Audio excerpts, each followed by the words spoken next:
Dear students, I am Malar. In the video நாம convolution related Anna University question பார்க்கலாம்.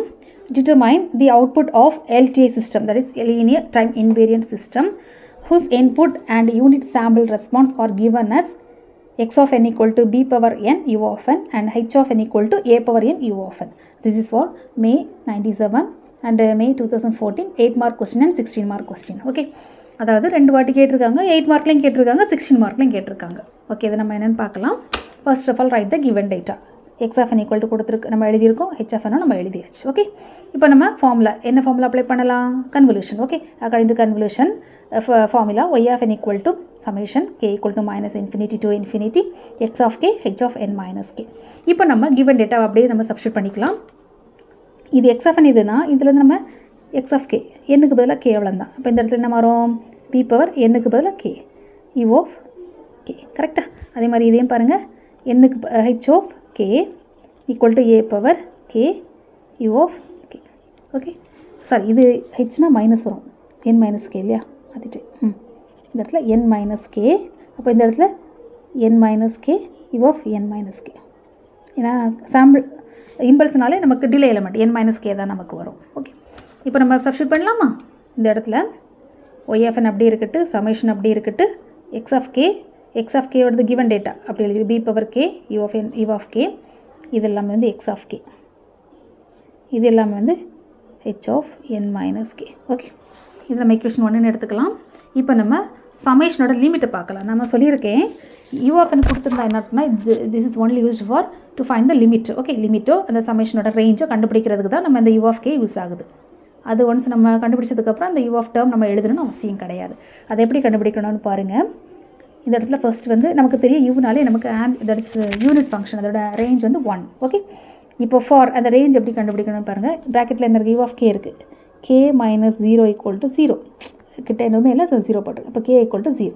Okay, அப்போது K ஆனது greater equal to 0. இது வந்து ஒரு range. Next U of N minus கேக்கு பார்க்கலாம். 0 அதர்வைஸ் விட்டுடலாம். N minus K. ஓகே, நார்மலாக யூனிட் ஃபங்க்ஷனாலே 0வும் 0க்கும் மேற்பட்டது அதோட ஆம்ப்ளிடியூடு 1. இப்படி எப்படி வரைவோம்? இங்கிறது 0லேருந்து ஆரம்பித்து 1 2 3 இதோட ரேஞ்ச் எல்லாமே அதோட ஆம்ப்ளிடியூடு வந்து 1. இதான் வந்து யூ ஆஃப் கே, அது அங்கே எழுதியிருக்கும். ஓகே, யூ ஆஃப் என்னன்னா இந்த இடத்துல என், தட்ஸ் ஆல். ஓகே, இப்போ இந்த இடத்துல பாருங்கள் U of N minus K. அப்போ என் மைனஸ் கே தான் நான் சொல்கிறேன். N minus K equal to 0. அப்போ n equal to K.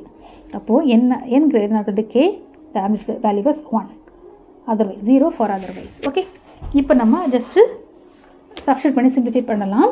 Y of n அப்படி இருக்கட்டு. அடுத்து சமேஷன் நல்லா கவனிச்சுக்கோங்க. எப்போ நம்ம யூ ஆஃப் என் இதை நம்ம ரீப்ளேஸ் பண்ணி நம்ம லிமிட்டாக சேஞ்ச் பண்ணுறோம், அதாவது அதோட ரேஞ்சாக நம்ம சேஞ்ச் பண்ண போகிறோம். லோயர் லிமிட் வந்து இப்போ இது ரெண்டையும் கம்பேர் பண்ணலாம். இதோட லோயர் லிமிட் வந்து 0, இதோட லோயர் லிமிட் வந்து கே. ஓகே, அதாவது n maximum limit, upper limit lower லிமிட்னு எடுத்துக்கலாம். இதோட லோயர் லிமிட் வந்து 0, அப்பர் லிமிட் வந்து கே. கன்ஃபியூஸ் ஆக வேண்டாம். இதோட லோயர் லிமிட் வந்து 0, அதோட அப்பர் லிமிட் யார்? கே. அப்போது 0 greater than equal to K. கரெக்டாக? அப்போது அப்பர் மாற்றிட்டேனோ, சாரி மாற்றிட்டேன். K greater than equal to 0, அதாவது அதோட லோயர் லிமிட் வந்து 0. நான் 0 போட்டிருக்கேன். அப்புறம் கே அப்பர் லிமிட் வந்து கே. இந்த இடத்துல கே, ஆனால் கேக்கு பதிலாக அங்கே யார்? கே ஆனது K greater than equal to n. அப்போது நமக்கு அப்பர் லிமிட் வந்து என். புரிஞ்சுதா? இந்த இடத்துலேருந்து லோயர் லிமிட், இந்த லிமிட்லேருந்து upper limit, that's all. Okay, இன்னும் டேர்ம் வந்து B power K A power n minus K. Okay, இதில் K range from 0 to n. Okay, இது நம்ம சிம்பிளிஃபை பண்ணிக்கலாம். பி பவர் கே அப்படியே இருக்கட்டு, பவர் வந்து சப்ராக்ஷனில் இருக்குது. அப்போ A power n into A power minus K. Okay, இப்போ இந்த இடத்துல கான்ஸ்டண்ட்டை நம்ம வெளியில் எடுத்துடலாம். அது கான்ஸ்டன்ட் எப்படி கண்டுபிடிக்கணும் அப்படின்னா, சமேஷனில் உள்ளது கே வேரியபிள். அப்போ கே வேரியபிள் இருக்கிறது அப்படியே உள்ளே இருக்கட்டும், இதுவும் அப்படி இருக்கட்டும், இதுவும் அப்படி இருக்கட்டும், சேஞ்ச் பண்ணலாம். இதை நம்ம வெளியில் எடுத்துடலாம். ஓகே, அப்போ A power n summation K equal to 0 to n B power BK A power minus K. அப்போ BK A power minus K. நம்ம காமனாக கே வெளியெடுக்கும்போது என்ன வரும்? B A the whole power minus, இது A power minus 1 the whole power K. ரெண்டும் same தான், the whole power K. Okay, இந்த இடத்துல நம்ம ஒரு ஃபார்முலா அப்ளை பண்ண போகிறோம். அது என்ன ஃபார்முலான்னு பாருங்கள்.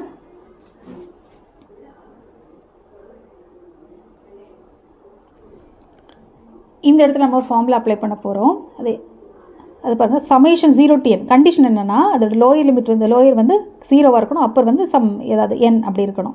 அப்படி இருந்தால் இந்த ஃபார்முலா அப்ளை பண்ணலாம். ஃபார்முலாஸ் வந்து கன்ஃபியூஸ் பண்ணிக்கக்கூடாது.